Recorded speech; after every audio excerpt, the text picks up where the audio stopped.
Good morning, everyone. Thanks for joining us today for our session, Tools You Can Use to Protect Yourself Online.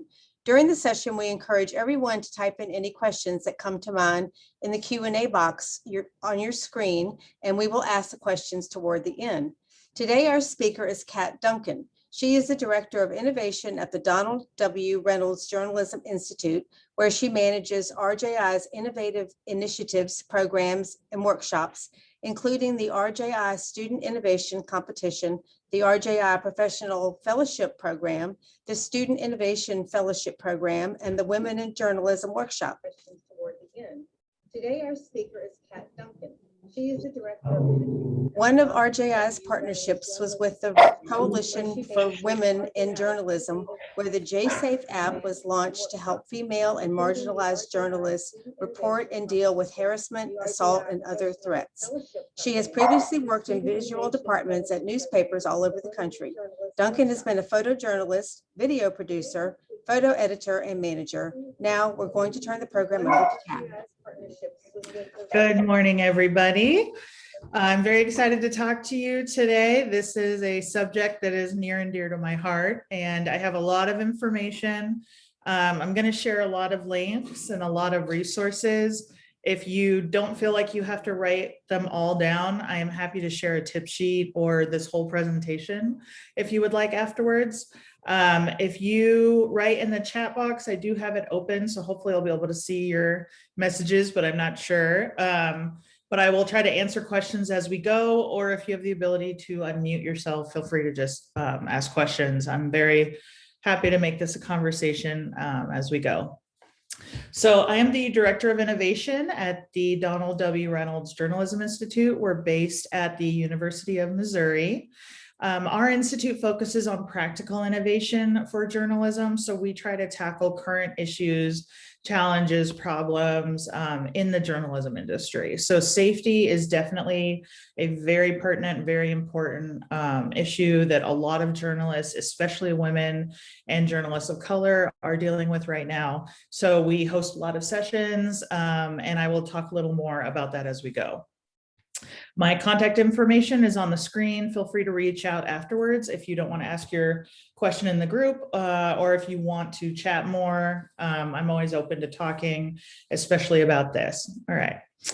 So the problem. So as we mostly all know, online harassment is increasing, especially with the increase of the ability to harass people online. So deplatforming has shown to work in certain instances, but Twitter, Facebook, these platforms are not always going to take off the bots or the people who are doxing us, or they will just create new accounts. So it is something that we need to address clearly in our newsrooms and be able to have a plan to deal with it.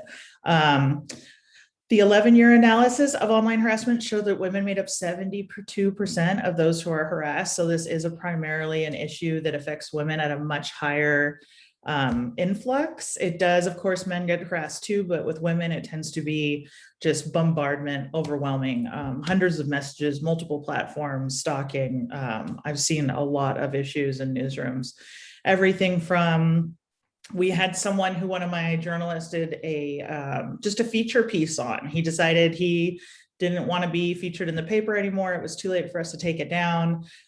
He screenshotted her parents' home and sent her pictures of it to show that he knew where they lived. So there are all kinds of harassment. There's very scary harassment that shows they know where your family and where you are, and there's just online abuse and death threats and all the different kinds that women go through. Are you being harassed online? So Trollbusters created this chart. It's definitely very basic, but it has a great flow chart for like what is happening, what's your next step, who do you go to, when do you report it, when do you not. This is the URL for that. So Trollbusters, I don't know if any of you are familiar with Trollbusters, but they're also a great organization. Definitely take a look at their website, download the graphic. They have it in multiple languages. We would print it out and just put it up around the newsroom. So it's a good resource to have just to keep sort of your flow or your workflow for this kind of situation at the forefront. Okay, so my first advice is always work for a company that values you. So when you're interviewing for a job, online security and safety is a great thing to bring up, especially if you feel like the interview is more of a getting to know you situation to see if you want to work there. More and more newsrooms are becoming aware that these resources need to be provided. So it's a really good question to ask. Ask them if they have a plan in place for employees when they need help. Ask them about therapy counselor resources, trauma and secondary trauma training and education. It's something that I think every newsroom should put their journalists through. Journalists encounter a lot of trauma and secondary trauma through the work that we do every day. And it's really important to understand how you're processing that and when you need help and when you don't. Personal days, mental health days, definitely really important. Work for somewhere that lets you take them and leaves you alone when you need them. Being able to take time off when you need it is such a huge part of your safety and mental health. Cross training. This is a really important question. Can anyone else at your organization do your job? If the answer is no, then that means that when you take time off or on the weekend, people are probably going to be bugging you, asking for help, expecting you to answer emails. So working for somewhere that does cross training and make sure that your PTO can actually be PTO is really, really important to make sure that your mental health is secure, but also that you actually get time off so you can be physically and mentally healthy. Are they transparent about pay, resources, and support? And talk to people on the team that they don't point you towards. So the people that they tell you to talk to in the newsroom, talk to other people, find secondary sources, really do your due diligence so that you know that you're going to work for somewhere that cares about your safety and your security. When I came to RJI, I created the Women in Journalism workshop. So if any of you are interested in this in the future, it is much like this session, but much more in depth, and it goes over the course of 3 days. We have a 2-hour self-care session where we just go through methods of self-care. We have a 4-hour heat training session. I'll talk a little more about heat training in a second, but basically it's self-defense, situational awareness, how to get away from attackers, how to disengage, what to do if someone grabs you. And we actually practice different moves. And it's basically like a mini session. A really good heat training should be a week or 2 long, but we try to give everyone the basics of those resources. So if after this session you feel like you want to learn more and you want to be a part of a workshop that teaches all of this more in depth, feel free to contact me. I'll let you know when we open up for registration in April. So tools, a tool that we at RJI built is JSafe. It is an app that is available on Android and on Apple. It is a very basic app. Our students actually helped us build this over the course of a year. You register for it, and we do have to approve you on the back end. So if you register for it after this session, give us 24 hours to approve you so that you can get access to the app. This is just to help us deal with trolls and those who would target this kind of app. So in the app, you can report handles of different trolls or bots. So you see where it says Twitter. If you flip that, there's also a Facebook, email, phone option. So you can report who is harassing you. You can mark the threat type. Where you see the plus sign is to add photo and video to your report. You can write notes. You can actually location tag it in case you actually need physical help. So if you need help getting out of a situation, or you just want to record where it happened, that information is there. And then when you actually go to submit the report, you can ask for follow-up or not. So if you ask for additional resources, if you want to talk to a counselor or a lawyer, an advisor, any kind of resource that you need to help you with what you're going through, when you actually ask for a follow-up, the coalition will follow up with you. So this is what I use an example with a dog that I put in because I don't want to show anybody's actual submission. But this is what the submission looks like in the app in the session.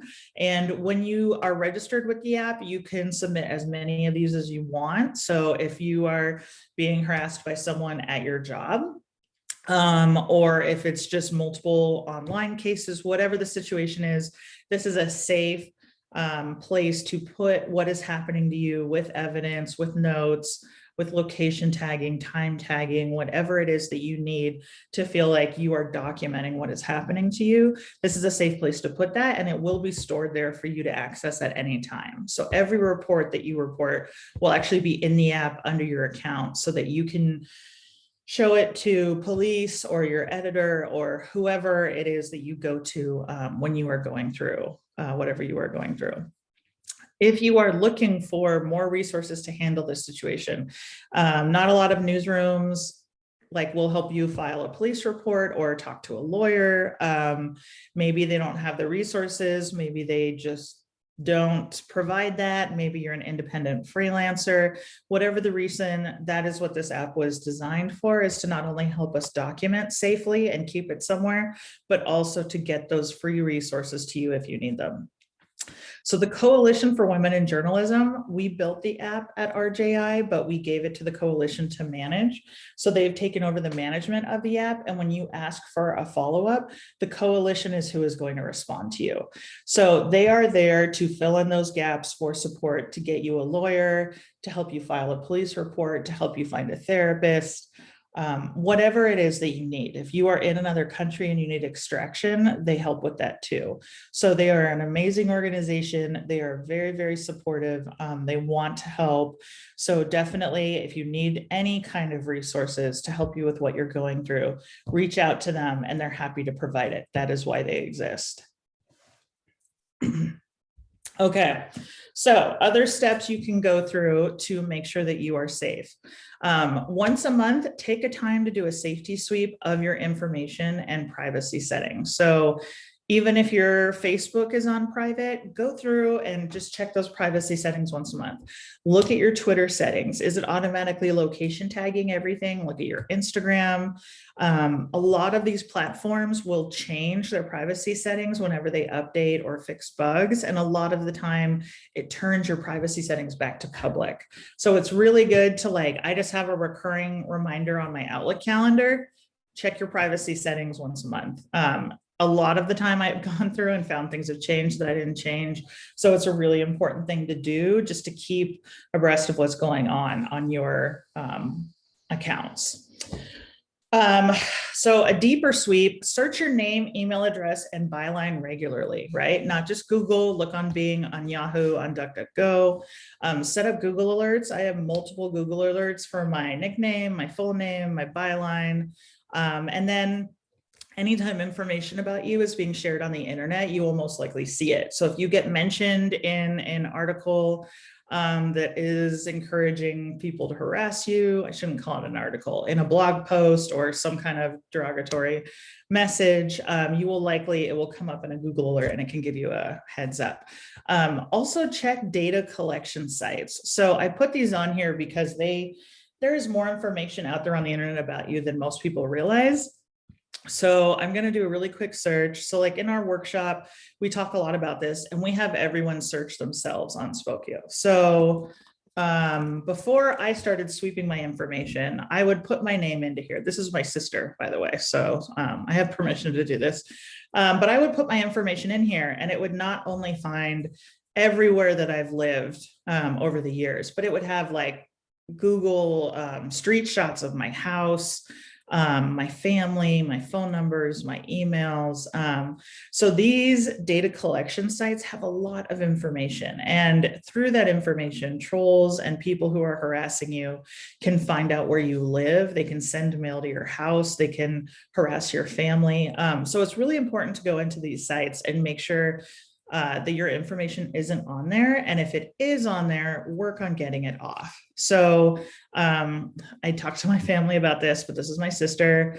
I go in here and say, look, your correct phone number is on here, your correct email, your correct address, screenshots of your addresses, your family members, all of this is on these sites. And it's very easy for people to find out not only your email, but all of your information so that they can start sending harassers to your text messages, to your home. There are many, many ways that they can harass you. And these data collection sites are a really easy tool for them to use to do that. So it's go on there, search your name, look at what information is out there about you, go on multiple sites, go on People as well, see what is out there, and then work to get it down. Now, there are many options for that, and I will go over that more. But knowing how much of your information is out there, and it's probably a lot, is a great first step to working towards getting your information to be more secure, so that if you are ever in a situation where you are being harassed, it is less likely that they will actually know where you live, where you work, and be able to take that harassment from online to in person.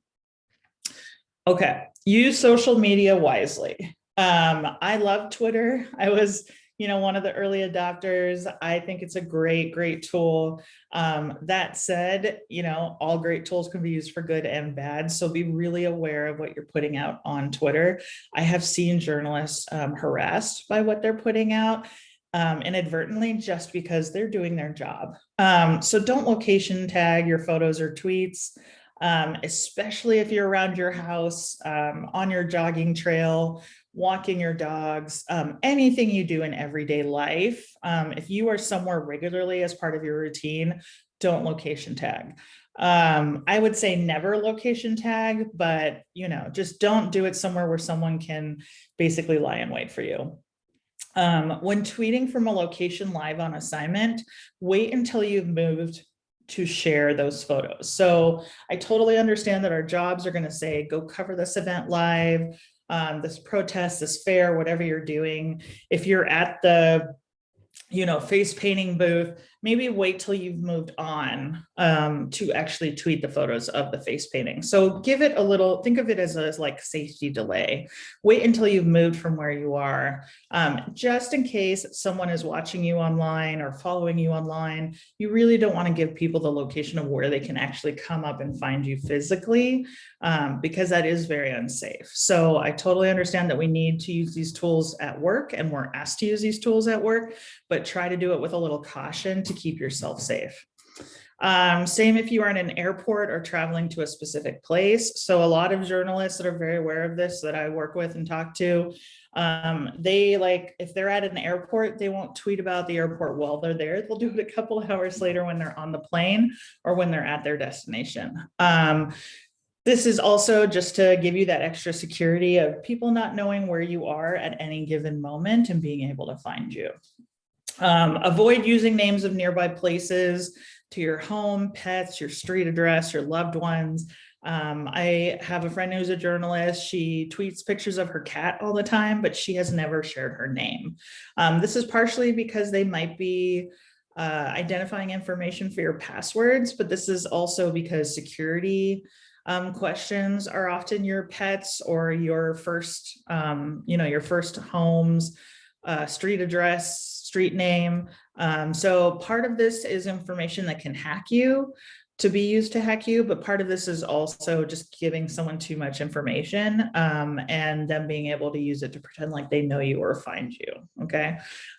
So I share the names of my dogs. I tweet a lot about them, but if you want to be extra careful, be really aware of what you're sharing online, what people can use to hack you, your security questions, any identifying information that could help them find you or your family. It's good not to share. When you tweet out photos of like your house, don't share your street address, your street number, your mailbox, that kind of thing. So just be very aware of all the information that you're putting out there, even if you're just putting it out for fun or it's on your personal account. Don't give out your cell number. So a lot of newsrooms just have you use your own cell phone and they give you a supplement for it. Use a redirect. So you don't know if you're going to work for that newsroom forever, but also a redirect like a Google phone number, you can just deactivate for a week if you go on vacation, or you can just send it straight to voicemail. But it is really important that they don't have your actual cell phone number so that you can have that separation and that safety, but also so that if you ever move on in the future, you're not getting just like hundreds of phone calls and you have to take on that cost of changing your phone number yourself. And of course, talk to your family about all of this. So it's not just you that is at risk, even if you are very secure and you are very careful, your family may not be. So like one of my baby cousins used to location tag all her photos, even when she was taking pictures of like selfies of herself in her bedroom.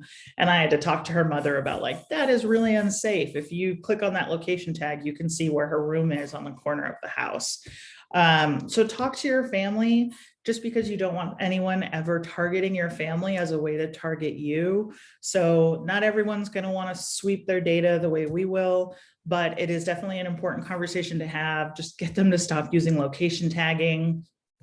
Try to get them to be a little more cautious than they probably are being right now for your protection and for their protection.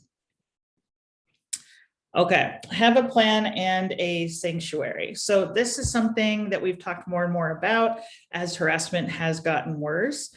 Have a plan for if you are harassed, even if you never think it'll happen, even if you write for a beat that you don't think will make you a target for harassment, at some point you may still go through it. Okay, I was one of the worst times I was harassed was when I wrote something.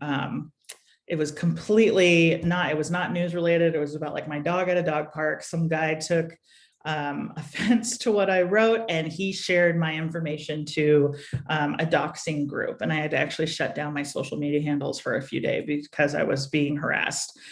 So you never know why you will be harassed or what will trigger it. It really just takes one troll sharing your information to these groups and these forums where people will go after you just because others ask them to. So have a plan for what you're going to do if you're harassed. Okay. Have a plan for shutting down your social media handles. Make sure your boss is okay with that. Make sure your company is aware that you might do it if you ever get harassed. Have something written down or in a Google Doc for your staff. If you're a manager, here are the steps if you're being harassed. Here's what we need you to do first, second, third. Document what's happening to you. What steps is the company going to take to support you? How are we going to report to the platforms? When do we file police reports? If you are being harassed to the point where it is making you fear for your life or your mental health, you may need time off. Your company, and if you're a manager, you should have a plan for redistributing work if an employee suddenly needs to take some time off for their well-being. Will your company cover your hotel or Airbnb if you have to move temporarily because you feel unsafe? I've had journalists actually go through this because they covered the insurrection. And when they went back to their hotel or wherever they were, they had to suddenly move because people followed them back, or they felt like they were at risk because of the location they were in. Think about if someone knows where you live, if someone's sending you death threats and they say, hey, we know you're on the street, or we know, that you walk into work every day at this time. You may at some point want to change your location while this situation is being handled. So will your company cover that? Do you have a place in mind, right? Do you have an Airbnb that is within a certain distance and safe that you would feel ready to book? And have a go bag at the ready. So if you've been a reporter that's ever covered breaking news, you probably already have one of these in your trunk, but have a go bag at the ready just in case, right? Just like if you cover a forest fire or a flood, or a lot of the situations that we find ourselves in, have a go bag every day of the year at the ready with some clothes and materials for if you suddenly need to leave for your safety, okay? And one newsroom that I really liked, I talked to recently, they said that they now have a policy that they do not identify when their reporters are in the office. So if someone comes to the front desk asking for them and it wasn't a planned meeting, they don't tell them if they're in the building or not, because they don't want to risk their reporter's safety, because that person may just go outside and wait for them. Like, we don't know what their intentions are. I know this is not always possible at smaller newsrooms. I've worked in a lot of smaller community newsrooms where the public can just walk in the door, and that's a great thing, but it also can be a dangerous thing. So having a policy in place where people don't just point someone to your desk, as sad as that sounds, is a good one, especially if that person is currently undergoing harassment or doxing.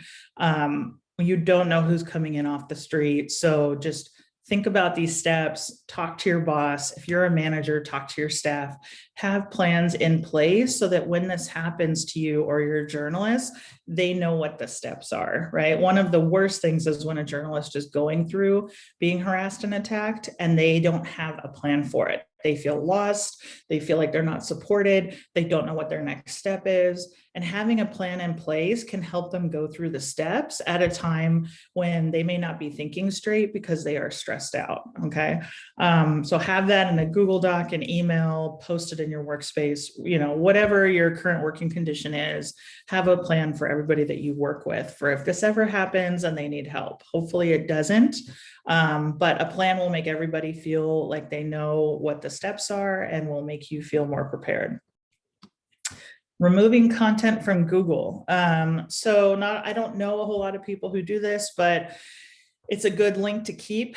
If you ever need to remove content from Google because it's personal content, and maybe the forum is one where a lot of maybe whoever put that information out there is a protected entity or they are supportive of what people are posting, whatever the reason. If you ever need something taken down because it is your personal information or it is helping people harass you, you can actually go straight to Google and ask them to remove it. This does actually work. It's not always the fastest, but it is a great link to have and something to keep in mind if you need something removed from Google and you can't get the originator to take it down. Okay, VPN. So a lot of investigative reporters don't often think about this, but you definitely should. So if you're writing a story or investigating a certain entity or person, use a VPN so that they don't know you're investigating them. I'm not saying everyone that you write a story about is going to have the smarts to look up your IP address and your location, but it is possible. So taking that extra step of protecting yourself when you're doing your research, when you're looking up information, when you're collecting documentation, whatever you're doing, using a VPN is just that extra step to protect yourself online. So there are some great VPN services. Wirecutter writes about it, TechCrunch. They regularly put out articles where they say, here are the VPN services, here's how much they cost per month.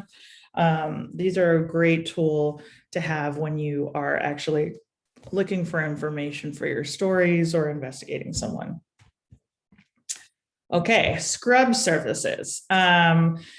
Use scrub services, they work. So I use both of these. There are multiple different types, but these are the two I use that I know work. So Tweet Delete, you sign in with your Twitter and you can delete up to a certain amount of tweets for every run. So I usually do anything that's over 6 months old, I delete it. This isn't because necessarily you're tweeting anything that can rile people up, but you never know what people are going to fasten onto and then circulate to troll you. So not having thousands of tweets out there that someone can take something from a year ago and then use it on a forum to dox you and you have no idea where it's coming from. So it's good to just do a regular sweep of your tweets and what you're putting out there. So I usually do, every few months I go in, I delete anything older than 6 months old. And it just takes out that sort of possibility that someone's going to take a tweet from an event 3 years ago and use it to create a conspiracy theory and dox me. So I highly recommend it. Clean out your Twitter. The other thing is DeleteMe. So DeleteMe is a great service. So when you saw before, when I found my sister's information and her address, her email, her phone number, her family members, this service actually goes onto the internet for you and scrubs that off. So I used to use, before it really got all my information, I used to use my personal information in that demonstration, but my personal information is no longer out there because I use this. So you sign up for this, you put in your emails, your phone numbers, your past address or your current, I think I only have my current address, your age, all of, the basic information. And then DeleteMe goes out and it searches the internet for it and it takes it down for you. So they work to go through all the data broker sites and take your information off. So you'll no longer be able to find your current address, past address, your phone numbers, your family members, all that information that's dangerous to just have floating out there. DeleteMe will take it down. I have talked to companies lately that are actually just subscribing to this for their whole newsroom. I think that's a great idea. Ask your boss if they'll cover it, or ask your newsroom if they'll get it for everybody. It is a great service. It really does work. I used it for about 6 months before I started recommending it to make sure that it works. And it definitely works. And they send you a report once a month, just saying like, we found your information here, we took it down. And then after a while, your information will not be out there as much. But of course, every time you buy something online, every time you sign up for something, your information could be being sold. So it's a really good removal service. I think it's totally worth the money. I think it's about $100 a year. But it depends on how many people and if your company gets a company account. So I think it is completely worth it. If you find another service that you feel is better or worth the money or works better for you, just use something that will scrub your data, because it is such a great way to protect yourself. Okay. All right, hostile environment awareness training. So we do a little bit of this at my workshop, but I definitely recommend that newsrooms pay to put all of their journalists through it. At the very least, a day or two session, which you can actually set up with CPS. So RPS partnership. They actually do a lot of training for journalists. And right now, because of the pandemic, they've done it online. I've gone through multiple and hosted and paid for these for students and journalists at RJI. Their courses are great. They are even better if you can do it in person. So when you do hostile environment awareness training in person, they teach you how to get away from a kidnapper. They teach you how to get out of a locked trunk. They teach you how to, if someone's like pinning you down on the ground, they teach you how to get out of those situations. So it is situational awareness, what to do if you're sexually assaulted. They go down to even how to dress when you're going out on a dangerous assignment.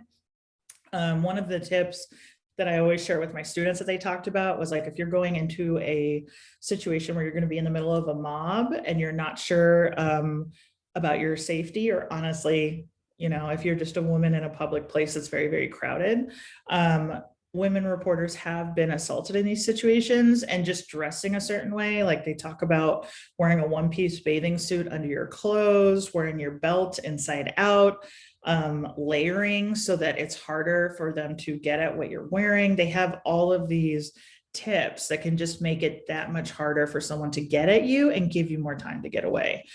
So I highly, highly recommend their training. It is completely invaluable and it will stick with you for life. So if you've never gone through hostile environment awareness training, find a way to get to it. There are tons of scholarships. RPS does great packages to give discounts for journalists. They're really important. IWMF also does them. They have scholarships, they host trainings. They'll actually come to your newsroom and do the trainings for your journalists. So talk to them, ask them if they can get they have people year round who just do this. So there are tons of resources out there, tons of scholarships, discounts, packages. And there's workshops like the one I put on where we can't host a week, but we host a 4-hour session just to give the journalists in attendance the basics. So this is great training. I think every journalist should go through it at some point before they are sent out into any kind of situation where they could be at risk, which these days feels like any situation, but it is definitely important. Look into it. If you would like a direct contact at either of these organizations, email me. I am happy to help you get directly to someone to start talking about this training. Okay. And other safety resources. So there are a few other things you can do with your teams, or just as an individual to stay safe. So Life 360. So this is actually for families, but we found that news teams, it works just as well. So if you have 4 or 5 members of your team and they're all out covering something, if you guys all use this app, you will be able to see where they are at any given time. So if they're all out there covering a protest, the editor can log in, see where each of their photographers and reporters are. You can all message each other, stay in touch, you know where everybody is. It is a great resource for teams that want to stay in contact and so that you know where your staff is at all times. Another app just for in general is Noonlight. This was actually created out of the RJI student innovation competition. We challenged the students to create something that would just help with safety for journalists. And they went on to make it a multi-million-dollar app that anybody uses now, which is great. But it was originally a tool for journalists. It's very simple. You open the app, you hold down that white circle until you're safe. And then when you're safe, you type in your code to say you're safe. If at any time you are attacked or you feel like you're unsafe, all you have to do is lift your thumb or drop your phone, and it automatically sends your location to the police and asks for help. So it's just that extra step. If you're holding your phone when you're walking to your car at night in the dark anyway, hold your phone with your thumb on this. And then if you feel unsafe, all you have to do is lift your phone and it will call the police immediately. It's a great resource. We're very proud of it. We're glad that it's been so successful and that it's helped so many people. Okay, the IMF Coalition. So the IMF Coalition is a coalition against online violence that just started this year. We're one of the partners. We're creating a hub at IWMF that hopefully will have all these resources and more for journalists who need them so that they're all in one place. As we know, when you're looking for resources for your staff or for yourself, they're all over the internet in different places. And we are going to try to put all the resources that you could possibly need in one online hub, and how to reach them, keep them updated. So this is currently being built. If you have any requests for what you would want to be included, if there's anything that you think needs to be addressed, if you just want to make sure that something is a part of this, please let me know. Feel free to email me or email them from this page. We are still building it, but we're hoping it will be incredibly useful for all newsrooms when we're done building it. And so PEN America is, I think I have it here, the online harassment field manual. They have a field manual. It's existed for a few years. They have different things that you can look at. So you're an employer, resources specifically for managers and editors. If you're a witness, you saw something happen, or you're seeing someone being targeted and you want to help, or if you're being targeted. So how do you protect yourself? What do you do? This is another great resource.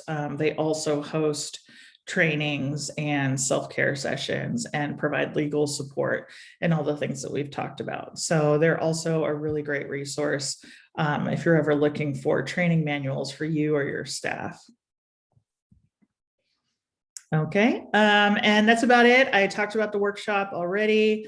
The RJI YouTube channel, we regularly have discussions and panels on what you can do to stay safe. So if you go to our YouTube channel, you know, we have an hour-long session just on what gear to wear to a protest. And we had journalists from major news organizations talk to us about what helmets they buy, what shirts they buy, what shoes they buy, where they get their bulletproof vests, what level of protection you need. So they go very, very much in depth into just the hardware that you need to stay safe. We also have self-care and self-defense sessions on there from RPS. So definitely go on there if you just want to watch more additional information, more in depth. We're always doing those sessions. If you have a suggestion for one, we're also happy to share more in the future. So that is about it from me. If anyone has questions at this point, I'm happy to answer them. I'm also happy to share this, or I also just have a very basic Google tip sheet that I share that I can also email out to anyone who's interested. Kat, thank you so much. That was very, very informative. Good information that everyone can use, not only journalists, but everyone. So thank you. We really appreciate it.